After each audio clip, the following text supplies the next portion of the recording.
Sign up for ESPN right here, and you can then stream UFC on ESPN Live on your computer, phone, tablet or streaming device via the ESPN app. Rising featherweight contender Renato Carneiro will return to the Octagon for his second appearance of 2019, as he takes on Chan Sung Jung in the UFC Fight Night 154 headliner on Saturday at Bon Secours Wellness Arena in Greenville, South Carolina. Moicano succumbed to punches from former champion Jose Aldo in February, but with the 145-pound weight class as open as ever, a few strong wins could put him right back in the title hunt. Carneiro, 30, steps into the spotlight in this installment of the Film Room. Carneiro's entire game revolves around sound defense, precise footwork and a quick jab, which means most of his striking is done on the counter. Take away one of these pieces and his game plan goes out the door, and he has shown in the past that he does not excel at mid-fight adjustments.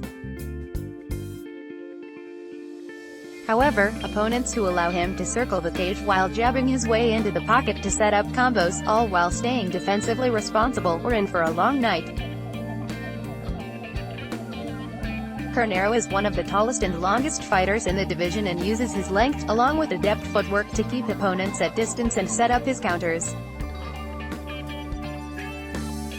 Carneiro is a patient fighter, but most of his counters are multi-strike combos instead of single precision strikes. Many of his counters start with a quick jab to stifle the opponent's movement and set them up for more counters. Since Carneiro's reach is roughly 4 inches longer than the featherweight average, his jab can land while he is out of range if the opponent strikes. He mostly uses his jab on the counter to stifle the opponent's leading attacks, but he will also use it to set up combos in the rare moments where he is the leading fighter. He will often double up on the jab and even uses it to the body. Jabbing the body has never picked up in MMA but has always been prevalent in boxing, with fighters like Floyd Mayweather Jr. and Roberto Duran routinely throwing jabs to the body. Carneiro's liberal use of the jab on the lead and on the counter would surely thrill James J. Corbett if he were alive today. Now that Alexander Gustafsson is retired, Carneiro is the new gold standard for the hit and not get hit philosophy in MMA.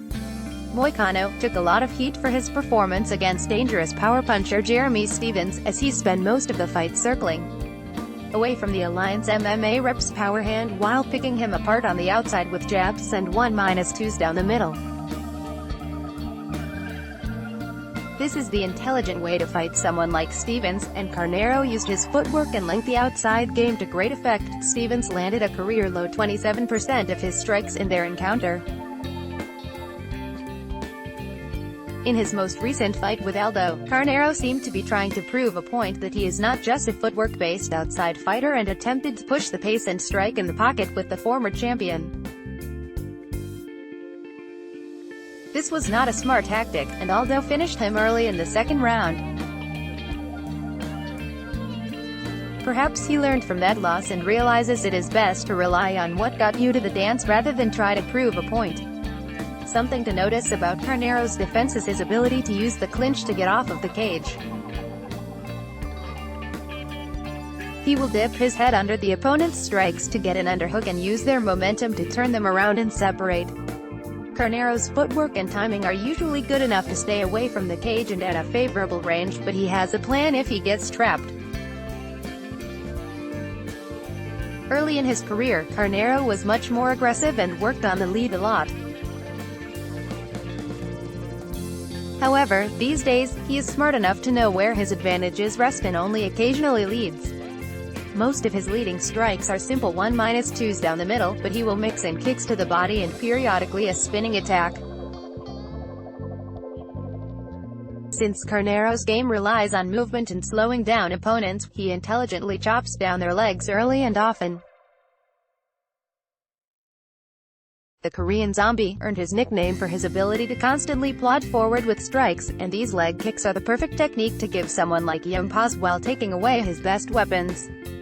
Carneiro is predominantly a striker, but he does have 2 rear naked choke submission victories in the Ultimate Fighting Championship, and his exceptional scrambling and transitional grappling skills allow him to get back to his feet when taken down. Carneiro's only loss came to Brian Ortega in a fight he was winning before foolishly shooting for a takedown and wandering into a guillotine choke in the 3rd round. Jung is not as proficient as Ortega on the ground, but he does have 8 submission victories on his resume, so it will be interesting to see if either man attempts to take this to the ground. Let's block ads. Why?